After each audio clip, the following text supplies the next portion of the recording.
ሰላም ሰላም ከመይ ቀኒኽን እንኳዕ ብደሓን መጻኽን ናብዛ ቻነለይ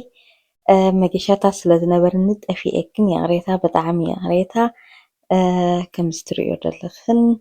ንኤርትራ መገሻ ይኸይድ ኣለኹ ብጣዕሚ እዚ ዓመት እዚ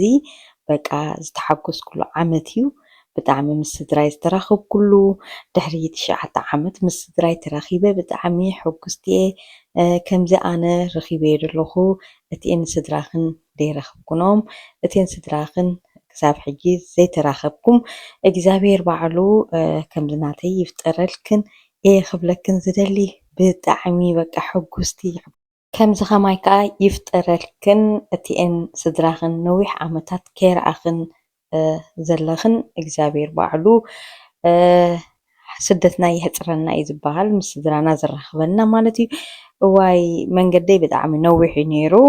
እዚ መንገዲ እዚ ብጣዕሚ ንኤርትራ ክኸይድ 12 ሰዓት ገይረ ድሕሪ 12 ሰዓት ምስ ስድራይ ተራኸብኩ እዚ ትሪእዮ ዘለኽን ቱርኪ እዩ ትራንዚት ናይ ኢስታንቡል ማለት እዩ ኢስታንቡል እዩ ትራንዚት ነይሩኒ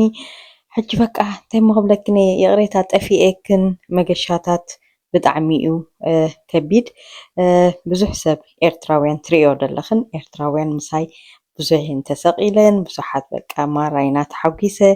በቃ እንታይ ክብለክን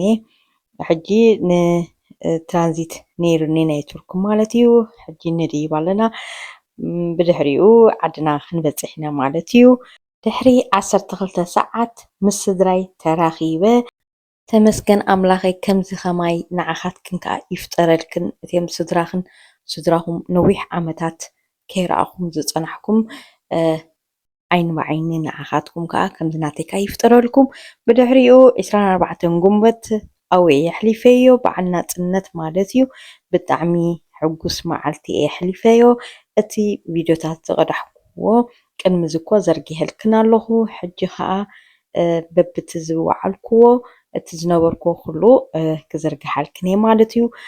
ብጣዕሚ እያ ናፊቀያ ነይረ ኣስመራ ብጣዕሚ ናፊቀያ ነይረ እዚ ንትሪእዮ ዘለኽን ናይ 24 ጉንበት ማለት እዩ ዓባህቲ መስከረም ማለት እዩ እቲ ደርፊ እኳ መርኣኹኹን ምናልባት ዩቲዩብ ቁርብተይ ስታይ ከይገብሩኒ ኢለ እንደ ኮፒራይት ዝኾነ ከይብሉኒ ኢለ እቲ ድምፂ ኣጥፊአዮ እምበር ብጣዕሚ ትዝበለፀ ምስ ደርፊ ምስ እቲ ዘለዎ ሃዋህው ከሪአክን ደስ ምበለኒ ግን ኣጋጣሚ ትፈልጦ ኢኽን ትፈልጦ ብናይ ዩቲዩብ ስታይ ኣለዎ ሕግታት ኣለዎ ብኸምኡ እቲ ድምፅታት ዘይምፃኽዎ ብጣዕሚ ከምዚ ዘሕለፍክዎ ብሓቂ ብጣዕሚ ፅቡቅ ኣሕሊፈ 24 ጉንቦት ሃዋህው ብጣዕሚ ፅቡቅ ነይሩ ከምዚ ትሪእዮ ዘለኽን መዓት ህዝቢ እዩ ወፃተኛታት መዓት ዝመፁ መዓት በቃ ደስ ዝብል ሂወት እዩ ነይሩ ሪኢኹንኦ ትኾነ ይኽን ኣነ ደንጊአ ዝርግሓልክን ዘለኹ ምክንያቱ ኣይጠዓመንን ምስቲ ናፍቆት ናይ ስድራ ዝነበረኒ ኣይወፀለይን ቁርብተይ እምበር ቀልጢፈ ክዝርግሓልክን ደልየ ነይረ ግን ኣጋጣሚ ዝኾነ ምስ ናይ ስድራ ናፍቆት ምስአን ከሕልፎ ኢለ ግዜ ሂበ ማለት እዩ ነዛ ነብሰይ ከምዚ ትሪእዮ 24 ጉንቦት ብጣዕሚ ዝበለፀ ዝሓለፈ ናይ ሎማ ዓመት እሞ ፍሉይ እዩ ብጣዕሚ ዝተሓጎስኩላ ዓመት እዩ ከምዚ ኸማይ ይፍጠረልክን እተን ስድራኽን ዘይረኣኽኖ ማለት እዩ ነለክን ኩሉ በቢ ቁርብተይ ከምፃልክን ከምዚኣ ገይረ መገሻይ ብጣዕሚ ነዊሕ እዩ ነይሩ መንገዲ ብጣዕሚ ነዊሕ ነይሩ ክኸይድ ከለኹ እኮ ትራንዚት ኣብ ኢስታንቡል እዩ ነይሩ ብጣዕሚ ፅቡቅ ወላ ኩሉ ነገር ማለት እዩ ኢስታንቡል ሪኢኽንኣ እተን ዘይረኣኽንኣ ብጣዕሚ ፅብቕቲ እያ ብጣዕሚ ማራ ኣብኡ ብዙሕ ሓበሻ እየን ዘለዋ ካብ ኢስታንቡል ንኣስመራ ዝኸዳ ብጣዕሚ ብዙሕ ሰብ እዩ ነይሩ ብድሕሪኡ ዓደይ ምስ ኣተኹ ምስ ስድራይ ተራኺበ ብጣዕሚ ተሓጒሰ 24 ጉንቦት ኣውዳኣመተይ ኣብኡ ኩሉ ኣሕሊፈዮ ኣለኹ ስኢለዮ ዘለኹ በብንእሽተይ ሒዘልክን ክመፅእ እየ ካልእ ከዓ እቲ ከም ናይ ቀደምና ከዓ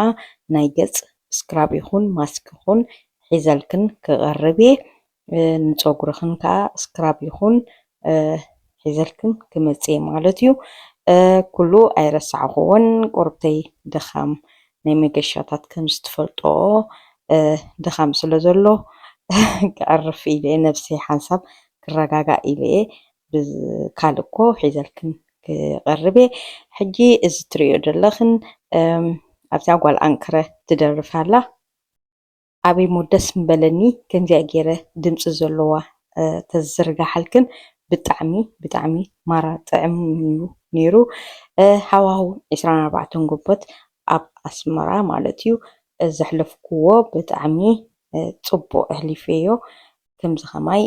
ይፍጠረልክን ንኹላትክን ኣብ ዓድኽን ኣቲኽን ምስ ቤተሰብክን ምስ ኣዴኽን ኣቦኹምን ፋሚልኽን ትራኽብሉ ግዜ ንዓኻትክን ከዓ ከምዚ ኸማይ ከዓ ይፍጠረልኩም ዝብል ይፍጠረልክን ኩላትክን ማለት እዩ ብኻልእ መደብ ክሳብ ንራኸብ ሰሰናይ ንዓኻትክን ቻው